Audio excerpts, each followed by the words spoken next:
प्रिय भक्तों, जय श्री राम। आज हम सुनाएंगे गीता प्रेस गोरखपुर भक्त माल कल्याण से भक्त सालबाग बेग की कथा। प्रिय भक्तों, माल कल्याण की जितनी भी कथाएं हैं वो सच्ची कथाएं हैं। इसमें बहुत साल पुराने जितने भी हम लोगों के भारतवर्ष में भक्त हुए हैं भगवान के, जिनको भगवान के दर्शन हुए हैं, उनका जीवन कैसा था, इस तरह की कथाएं हैं। आज कथा का शीर्षक है भक्त सालबेग। उस समय उड़ीसा के गजपति वंश के राजा की शक्ति क्षीण हो चुकी थी। कटक के ही लाल बेग नामक शक्तिशाली मुगल सरदार ने अवसर पाकर सेना संग्रह कर ली थी और अचानक उसमें आक्रमण कर दिया। राजा साहब हार गए। जो लाल बेग था वो उड़ीसा का अधिपति हो गया। वह बड़ा अत्याचारी था। उसके भय के कारण लोग घर द्वार छोड़कर भाग जाते थे और जैसा कि वो मुसलमान था तो हिंदुओं पर बहुत अत्याचार करता था। उसने उड़ीसा के ही एक गांव से विधवा ब्राह्मण कन्या का अपहरण कर लिया था। वो कन्या बहुत ही सुंदर थी लेकिन विधवा थी। वो बेचारी विधवा अपने गांव में अकेली ही रहती थी। पति तो थे नहीं। सास ससुर भी परलोक चले गए थे। वह एक दिन स्नान करने नदी गई थी। लाल बेग युद्ध करके लौट रहा था तो उसने क्या किया कि उस ब्राह्मण विधवा लड़की को उठा लाया। अबला नारी क्या करती, और लाल बेग ने बलपूर्वक उसे अपनी पत्नी बना लिया। उस विधवा ब्राह्मण से एक पुत्र हुआ। उस बालक का नाम रखा गया सालबेग। अब जैसा कि लाल बेग उड़ीसा का राजा बन चुका था तो उसने अपने पुत्र सालबेग को बहुत ही अच्छी तरह से युद्ध कला बचपन से सिखाने लगा और युवा होते होते सालबेग बहुत अच्छा अस्त्र शस्त्र चलाने में निपुण हो गया। वो वीरता में उसके सामने कोई टिक नहीं पाता था।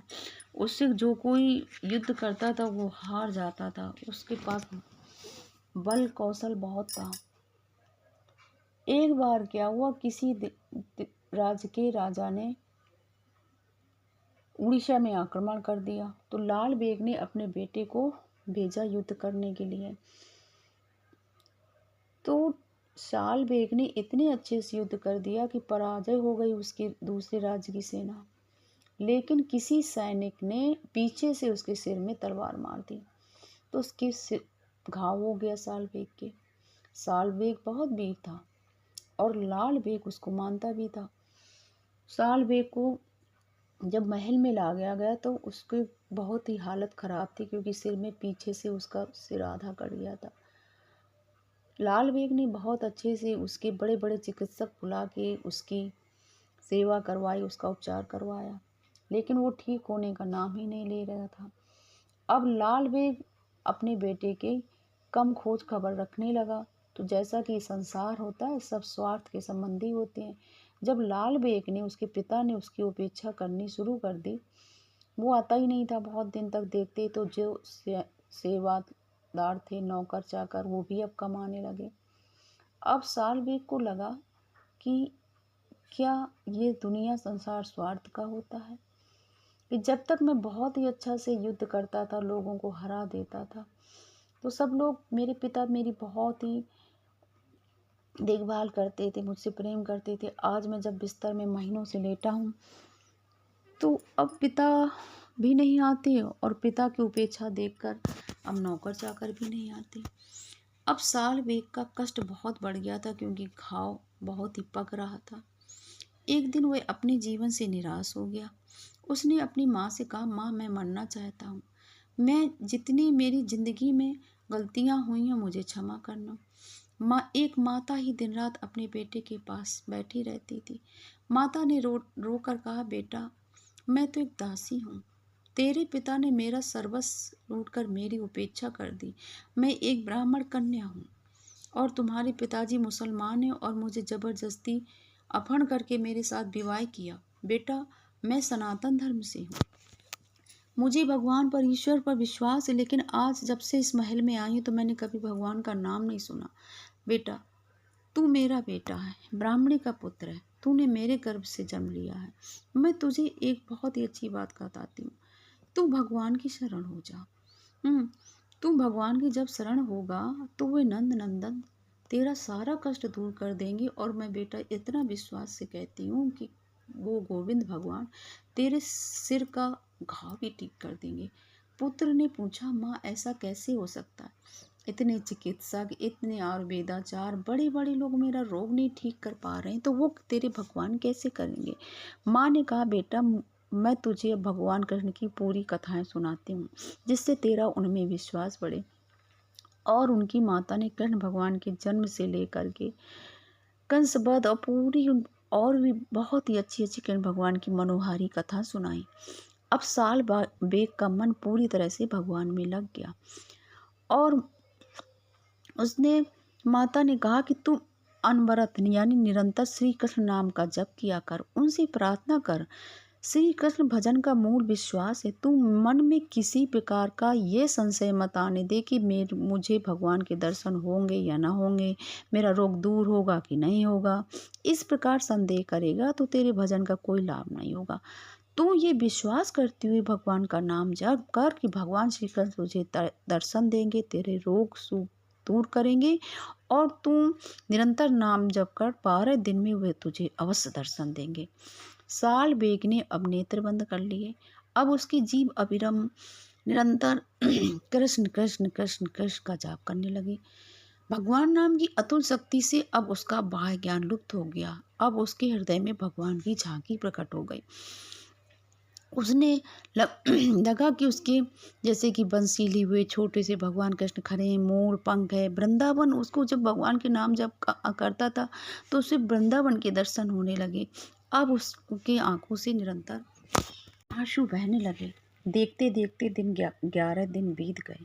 साल बेग ने अपनी माँ से कहा, माँ मुझे भगवान दर्शन नहीं देंगे, तू भगवान से कहना मेरे ऊपर दया करे। माता ने बहुत समझाया, देखो बेटा अभी 12 दिन नहीं पूरे हैं, आज की रात ही में 12वां दिन में तुझे भगवान के दर्शन होंगे। यदि तू इतने में अच्छा न हुआ तो साल बेग बोला कि माँ अगर मैं इतने में अच्छा न हुआ तो मैं आत्महत्या कर लूँगा कल। भगवान का चिंतन करते करते साल बेग सो गया। आज 12वां दिन था। उसकी सैया के पास उसकी माता भी सो गई थी।